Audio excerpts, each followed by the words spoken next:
음료를 한잔하려 편의점에 들렀는데 브레이크 패드에서 연기가 나고 있더라고요.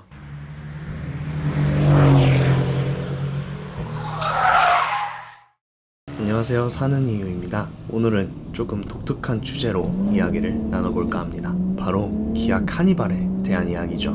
보통 카니발 하면 대형 패밀리카 혹은 단체 이동을 위한 업무 차량이라는 이미지가 떠오르죠. 하지만 저는 조금 색다른 관점에서 카니발을 바라보곤 합니다. 바로 공차 상태의 카니발의 스포츠성이죠. 즉, 차의 운전자만 탄 상태에서 카니발이 꽤 경쾌하고 재미있는 차가 되기도 한다는 걸 제 경험을 바탕으로 이야기를 해보려 합니다. 먼저 카니발이라는 차를 제대로 이해하려면 그 역사를 살펴볼 필요가 있습니다. 기아 카니발은 1998년에 처음 출시가 되었는데요. 당시 한국에서는 대형 MPV라는 개념 자체가 생소했었죠. 대부분의 가정용 차량은 세단이나 SUV였고 대형 밴은 거의 상업용으로만 사용되고 있었죠. 이러한 시대적 상황 속에서 기아는 카니발을 통해 새로운 시장을 열게 되었고요. 출시 당시에 카니발은 엄청난 실내 공간과 또 편안함을 제공하며 주목을 받았었는데요. 특히 2000년대에 접어들면서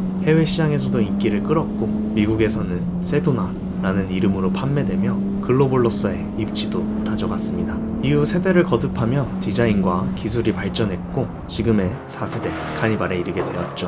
호불호가 조금 갈리기는 하지만 페이스리프트, 풀체인지가 거듭될수록 날렵해지는 디자인은 최근 모델에 와서 개인적으로는 마음에 듭니다. 이제 본론으로 들어가 보겠습니다. 아마 처음 제가 했던 이야기에 조금 의아해하시는 분들도 계실 거예요. 카니발이 스포츠성이 있다고 하는 생각이 드실 수도 있고요. 저도 물론 같은 생각을 가지고 있었습니다. 혼자 공차 상태의 카니발을 타고 가벼운 와인딩을 해보기 전까지는요. 몇 달 전에 시골에 계신 친척집에 짐을 잔뜩 싣고 내려갈 일이 있었는데요. 짐을 꽤 많이 실어서 고속도로 IC를 평소 다니는 속도로 돌아나가는데 아니 이게 웬걸 스키드 음이 들리더라고요. 루프에서 70, 80km로 달린 것도 아닌데 말이에요. 무엇이 원인일까? 라는 생각을 머리로 하며 가슴은 설레기 시작했죠. 저는 이미 스키드음에 자극되어 있었습니다. 다른 차들로 스키드음을 들으려면 코너의 각도에 따라 다르기는 하지만 그 속도가 꽤 있어야 하는데 저는 그때 중간 속도임에도 불구하고 스키드음이 너무도 선명하게 들렸거든요. 사계절 타이어인 구디어의 옵셔런스가 끼워져 있어서 그럴 수는 있겠지만 그렇다고 해도 그 한계 속도가 너무 낮았습니다. 저는 이 궁금증을 해소하고 싶다는 생각이 들었어요. 차가 문제냐, 적재 중량이 문제냐, 타이어가 문제냐를 말이죠.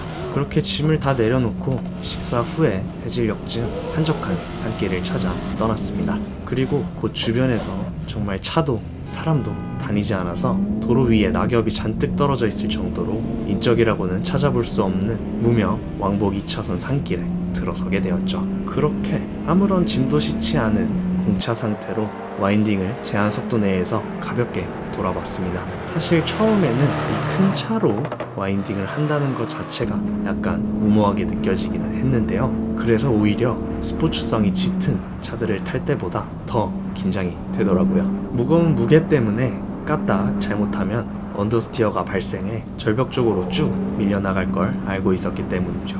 어쨌든 그렇게 와인딩을 시작했습니다. 처음 몇 코너를 돌아나갈 때 저는 꽤 놀랐어요.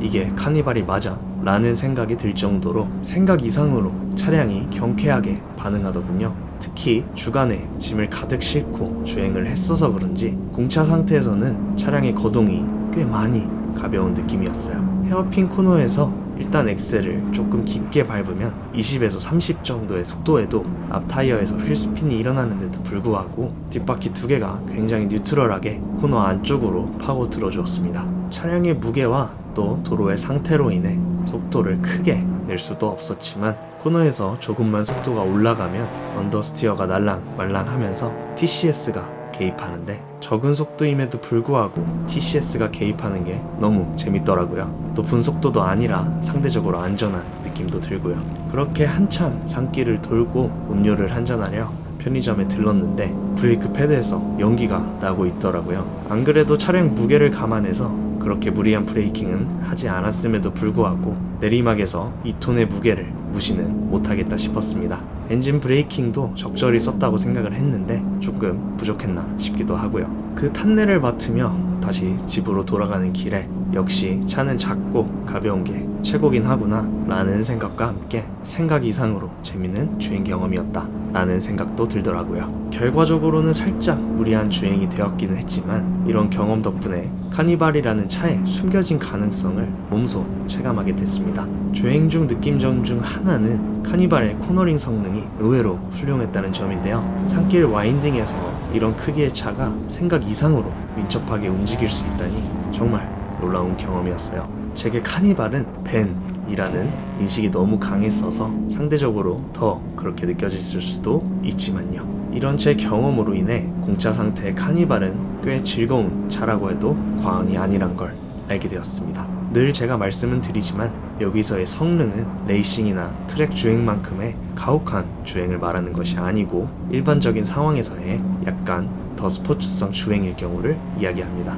그리고 카니발에 달린 패들 시프트의 존재도 주행의 재미를 배가시켜주는데요. 물론 변속기의 반응은 썩 좋다고 느끼지는 못했지만 그래도 일단 패들 시프트가 달리면 고갯길을 돌아나갈 때 굉장히 유리한 느낌이 들기는 하죠. 오토 기어 스틱에 비해 손맛도 있고요. 전륜구동 차량이라 약간의 언더스티어가 발생을 하긴 했지만 낮은 속도에서 발생하는 언더스티어는 오히려 정규 속도 내에서도 스포츠 운전에 굉장한 즐거움을 주는 긍정적인 요소였습니다. 저는 이러한 경험을 통해 카니발이 단순한 패밀리카 이상의 가능성을 가지고 있다는 것을 깨달았습니다. 게다가 4세대 카니발의 가솔린 모델은 3.5L V6 엔진을 탑재해 최대 출력 294마력, 최대 토크 36.2토크를 발휘하고 대형 MPV로서 이 정도 출력은 상당히 괜찮은 수준이라고 생각이 듭니다. 또한 서스펜션 세팅이 꽤 균형 잡혀 있다고 느껴졌는데요. 어디까지나 일상 주행 혹은 조금 과격한 주행 이내에서요. 전류는 맥퍼슨 스트럿, 후륜은 멀티링크 방식이 적용되어 있는데 고속 주행 시 차체가 크게 흔들리지 않았고 코너를 돌아나갈 때도 차가 꽤 뉴트럴하게 움직여주었습니다. 게다가 요즘 카니발의 실내는 두말할 필요가 없죠. 넉넉한 실내 공간과 꽤 럭셔리한 실내 인테리어도 차량의 성능과는 별개의 장점입니다. 많은 사람들이 카니발을 단순히 가족용 차량으로 생각하지만 제가 느낀 카니발은 그 이상입니다. 엔진 성능, 서스펜션, 그리고 차량 무게 배분을 최대한 활용하면 MPV임에도 불구하고 일반 승용차 못지않은 운전 재미를 제공하고요. 가족 구성원이 많은 가정이 있으신 분들 중 가끔 혼자 탈 때 적은 속도에서도 운전의 즐거움을 가볍게 느끼고 싶으신 분들이라면 카니발은 정말 좋은 선택이 될 수 있겠다 하는 생각이 들었어요. 오늘은 기아 카니발에 대한 저의 경험과 시각을 이야기했는데요. 여러분들의 카니발에 대한 경험은 어떠신가요? 댓글로 남겨주세요. 즐거우셨다면 좋아요, 구독, 알림 설정도 한 번씩 눌러주시고요. 지금까지 사는 이유였습니다. 감사합니다.